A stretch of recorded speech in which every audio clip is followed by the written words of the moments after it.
Now it's the words and the teaching. It's the teaching number 23. This teaching, it's talking about the one who pretends to be God. He replaced by himself the goat, the bull, and the ram. The removal of sins of the Israelites. According to Leviticus chapter 16, because it's the Leviticus chapter 16 that we can find the bull, goat, and ram, the removal of sins once a year for the Israelites. And that picture that I am teaching you, I have given this teaching that I repeated again today. This situation, immediately you go against the words of that YAHVAH and YAHOSHUAH, the God of Abraham. According to Deuteronomy chapter 4, verse 2, do not add the words, do not subtract from it. Deuteronomy chapter 4, verse 2. And the Deuteronomy chapter 12, verse 32. Let's read Deuteronomy chapter 12, verse 32, because we have seen the Deuteronomy chapter 4, verse 2. Let's read Deuteronomy chapter 12, verse 32. See that you do all I command you.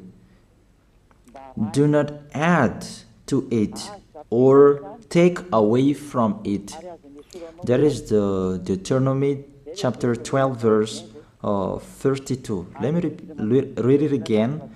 The Deuteronomy chapter 4, verse 2.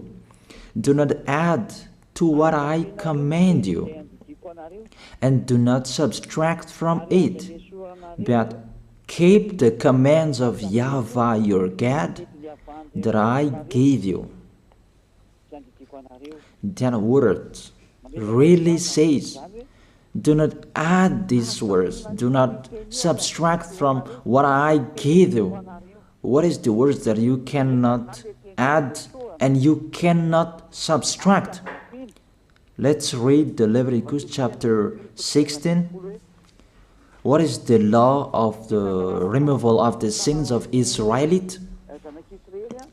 It's this Leviticus chapter 16, verse 3 that we begin. These or that cannot be changed, but we know it together. As your questions as well, they replaced it to Jesus and Jesus. I don't despise that. We can see that together. So you should think about that. Leviticus chapter 16, verse 3. This is how Aaron to enter the most holy place. He must first bring a young bull for a sin offering and a ram for a burnt offering. This we say together, that there exists to bring a young bull for a sin offering and a ram for a burnt offering. In the verse 5, from the Israelite community, he is to take 2 male goats for a sin offering and a ram for a burnt offering. It means there are bull, goat, and ram. Leviticus chapter 16 and verse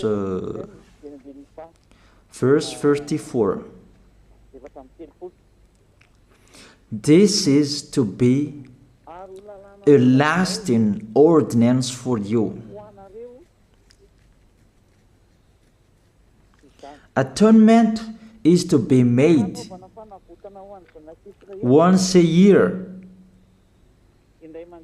for all the sins of the Israelites.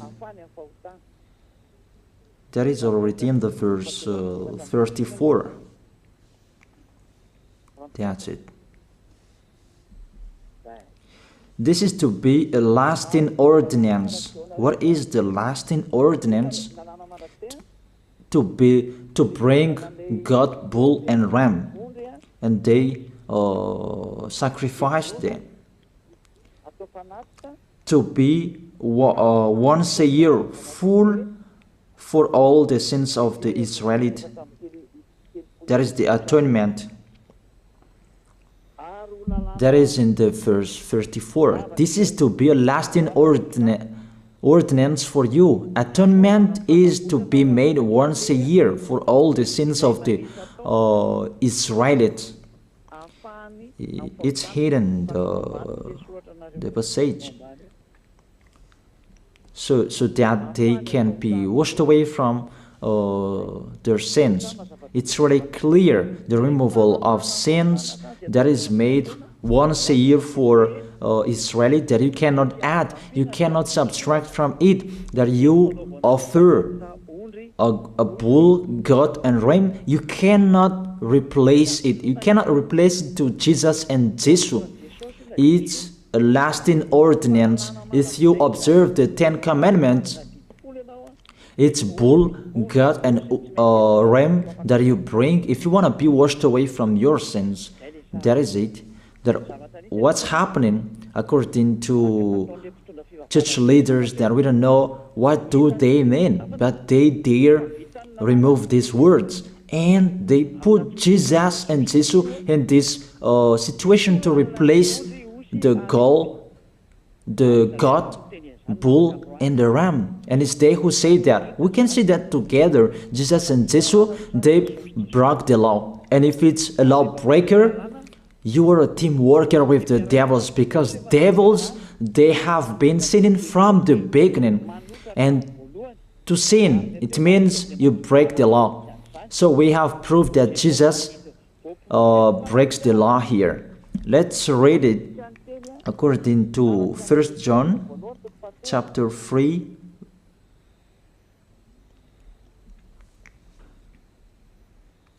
First John chapter 3, verse 4. Everyone who sins breaks the law.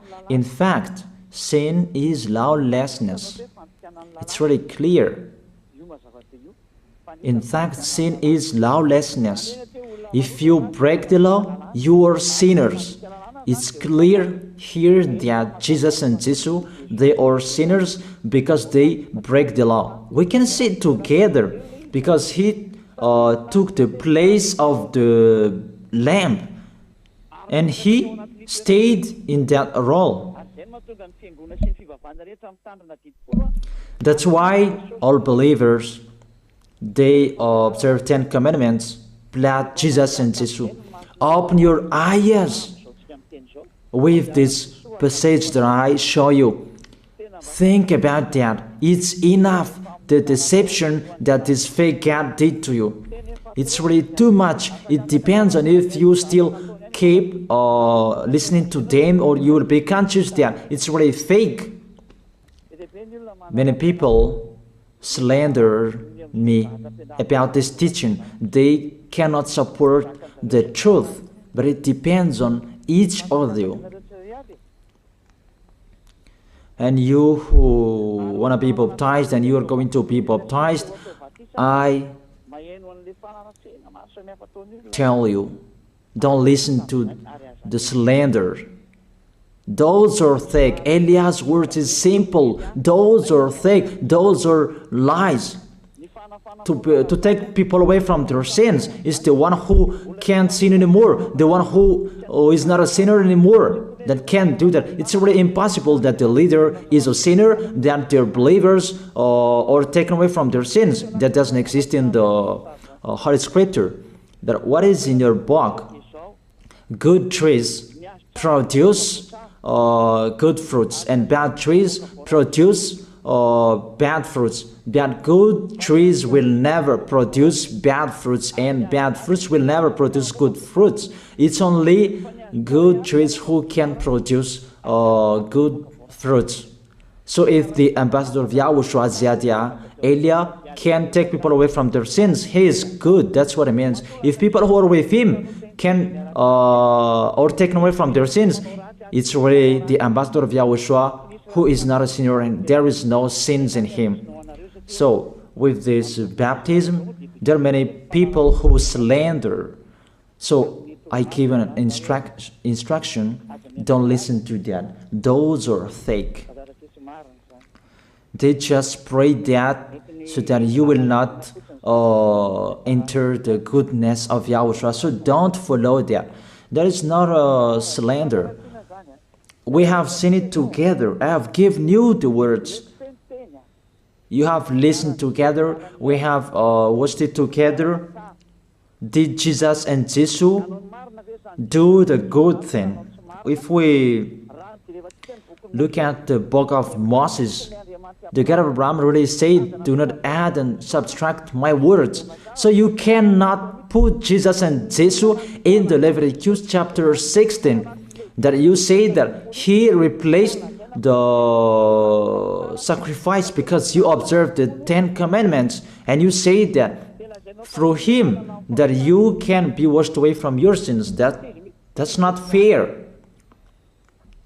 But to take your sins away, if we're talking about 10 commandments, to take your sins away, it's the goat, bull, and ram.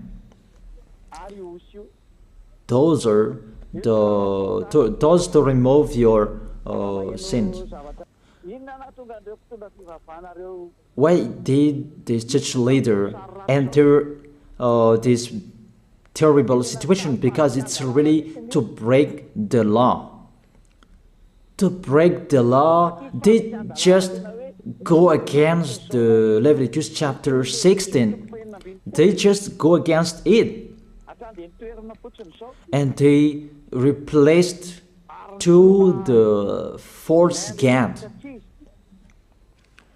False because he just break the law. He goes against the God of Abraham. We can see it here. He goes against the God of Abraham. That is called YAHVAH, and YAHOSHUAH is his son. Because the God of Abraham really said, do not add my words and do not subtract from it.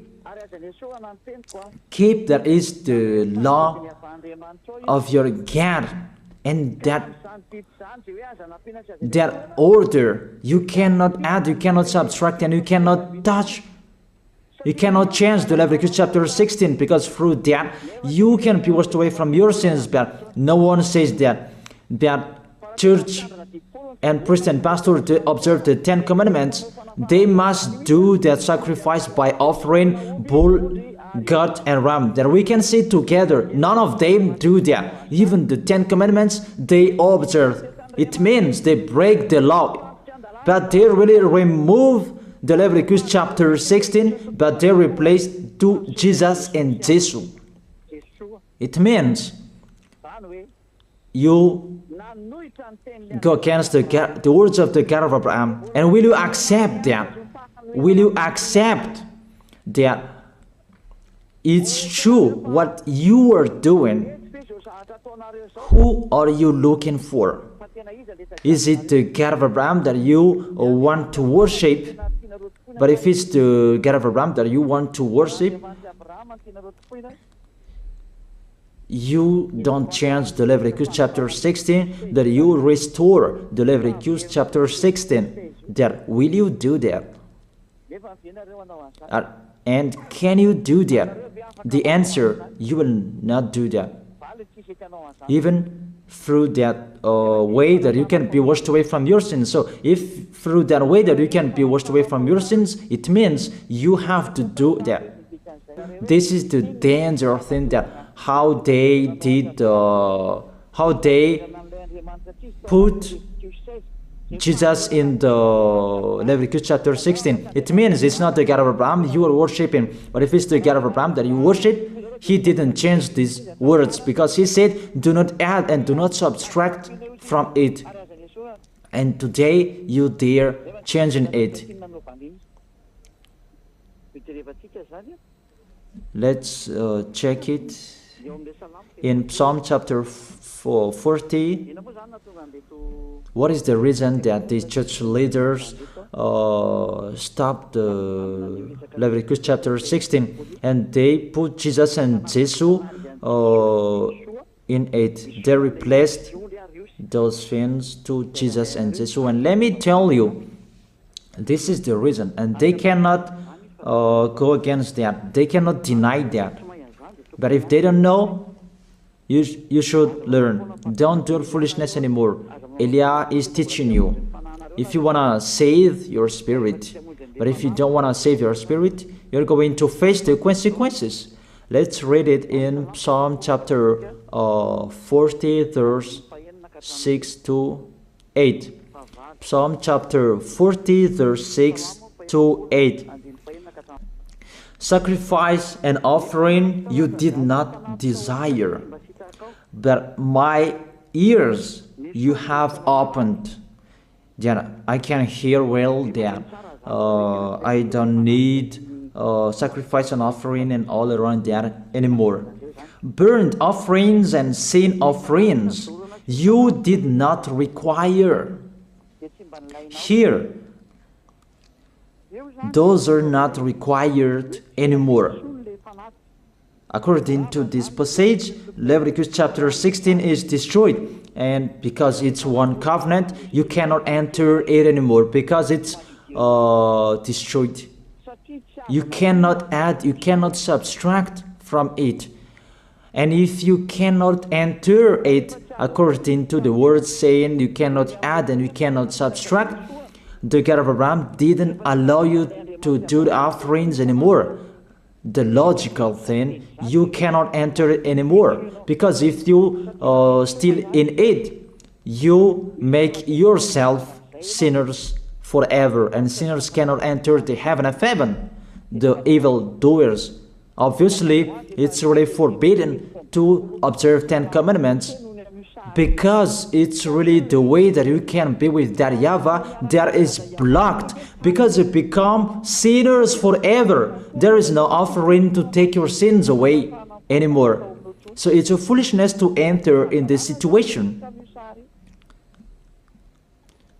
That is it. The new covenant is needed, because the 10 commandments and the law of Moses cannot be done anymore, cannot be observed anymore, because of the sacrifices cannot be done anymore. And fake gods, they don't care. Their goal is to make people sin.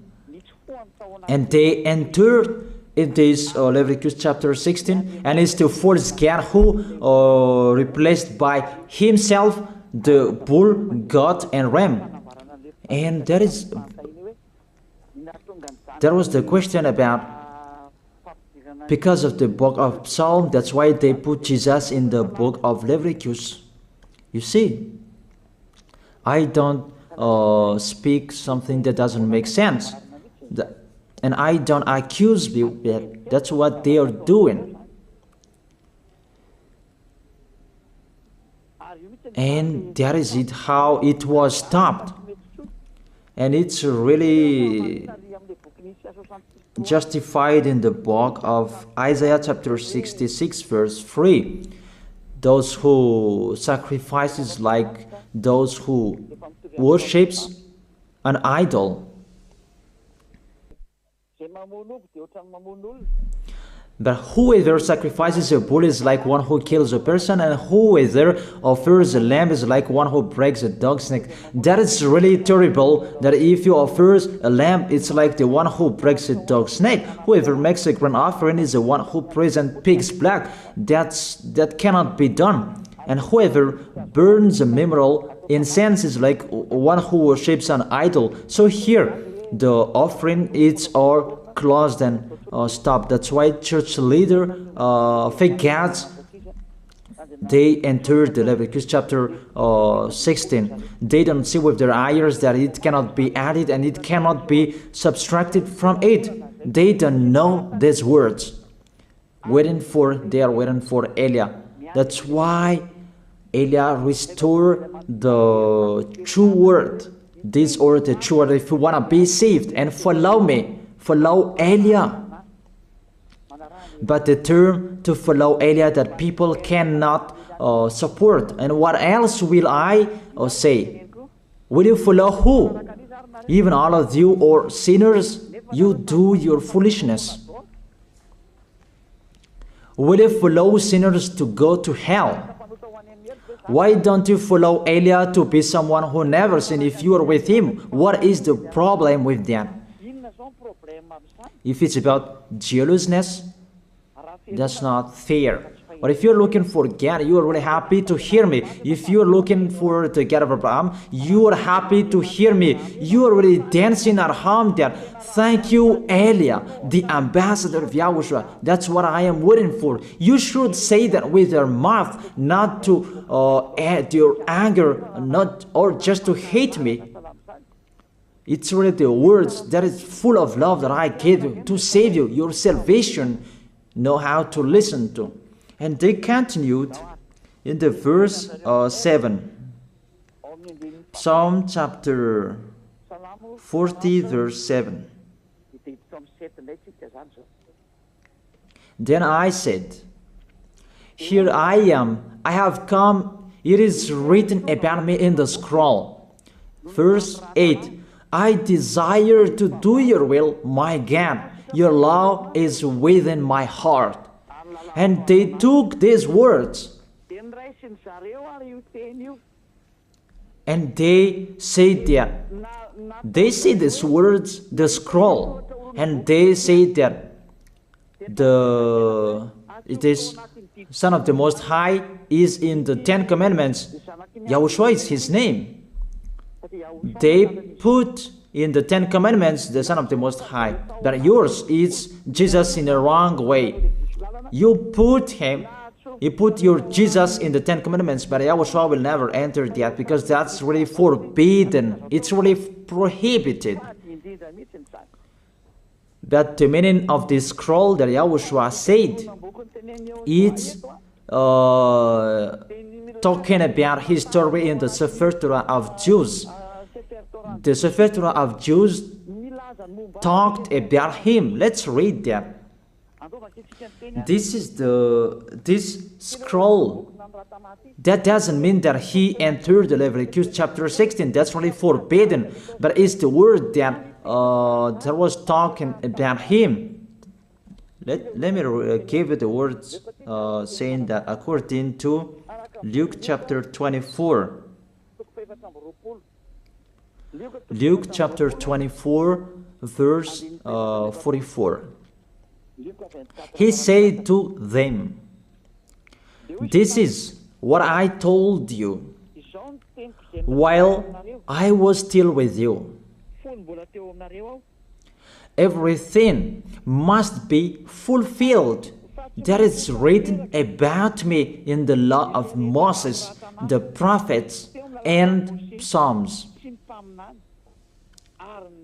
The words about him in the law of Moses, the prophets, and the psalm, that must be fulfilled. But he didn't say, I will replace the Leviticus chapter 16. That's really forbidden, an abomination in front of that YAHVAH, because he has said, do not add the words and do not subtract from it. And the words about him, it's about the new covenant that he was going to accomplish. He was going to fulfill, that he was dead on the cross to establish the new covenant. That's why he shed his blood. And let's read first John chapter 5 verse 46. John chapter 5 verse 46. If you believed Moses, you would believe me, for he wrote about me. He wrote about Yahushua That is it in the scroll that is written about me. Moses is included, the one who wrote about him. That doesn't mean that Leviticus chapter 16 is removed and it's replaced by the Son of the Most High. There are many words talked about him by Moses, prophets, and the laws and Psalm. There are many words talked about him. Those are written in the scroll to do your will. Not about Leviticus chapter 16 that you removed and you replaced to the Son of the Most High. That's really an abomination. I've given you the explanation. You cannot add, you cannot subtract the law of Moses. It's a covenant, and there was the blood of the bull. You cannot add, you cannot subtract from it, according to Galatians chapter 3, verse 15. Just as no one can set aside or add to a human covenant that has been duly established, the law of Moses and the Ten Commandments, it's truly established because the blood of the bull was shed, and you cannot add, you cannot subtract from it. Terrible. What's happening? What you are doing, church leaders who are with Jesus and Jesus? You put Jesus in that Leviticus chapter 16 to replace the offerings. You're Jesus, you're Jesus. You put him in that situation. I ask you a question. Can you say that you are not sinners with this situation? Because it's really to break the law what your God is doing. If he is sinner, it's logic. You are sinners. Isn't it justify your word saying you must be sinners through this way that you must be sinners and you cannot be washed away from your sins with this situation? That's why I'm calling all of you, come to be baptized. Save your way, save your soul. That's what I mean. Save your souls. He is going to hell if you don't save him. It's really clear. Take your decision. Don't listen to slanders. It's devils who make those slanders to stop your way so that you will not go to the truth. Don't make your ears useless. Look for the God of Abraham. The one who is talking to you, he is his messenger. Know how to listen to. It's really your God who sinned. Normal, you are all sinners. Your God break the law. And now you are all sinners. And you hide in the words that God always put out that we must be sinners. He called sinners to repent. You catch all words. That doesn't make sense, but it's really your God who is sinner. And that's why you are all sinners. That is the picture. Remember, it's a love. What Elia is doing to save you, to teach you the truth so that your mind is open. Save your spirit. Don't be selfish. Don't throw him in hell. Save your spirit. It's the spirit who is crying inside you that you bring him to hell because of your foolishness, because of you protect something that is not truth. I have shown you the truth. It's up to you to think. It's up to you to take your decision. I am talking particularly those who will be baptized and those who are still hesitating. It's clear my words. It's clear my teaching. Take your decision. I emphasize my words. Don't listen to slanders. Slanderers, they are from devils. Good things that I have given to you. There is no good things from slanderers. Those are fake. Those are lies. Don't listen to them in case you will regret. I wish you to be conscious. Let's pray together. I wish you to be blessed by YAHOSHUAH. Thank you very much, beloved Father YAHVAH, for those words. It's words to make people conscious to come back to you and to make all children of the Most High to stand firm. Those people that you have saved so that they will stand firm and those who will come, run to Elia. Yahushua, you and Elia, we are one. Thank you very much, beloved Father YAHVAH. Thank you very much, Yahushua. Save people so that they will arrive well in the heaven of heaven. May people will hear the words of Elia and hear the words what I have spoken, and you will justify my words, justify what I have spoken, beloved Father YAHVAH. Glory be to your holy name. Thank you very much for your goodness. In your name, Yahushua, that I make that prayer. Hallelujah. Amen. That is it. I wish you to be blessed by Yahushua for our next meeting tomorrow. Goodbye.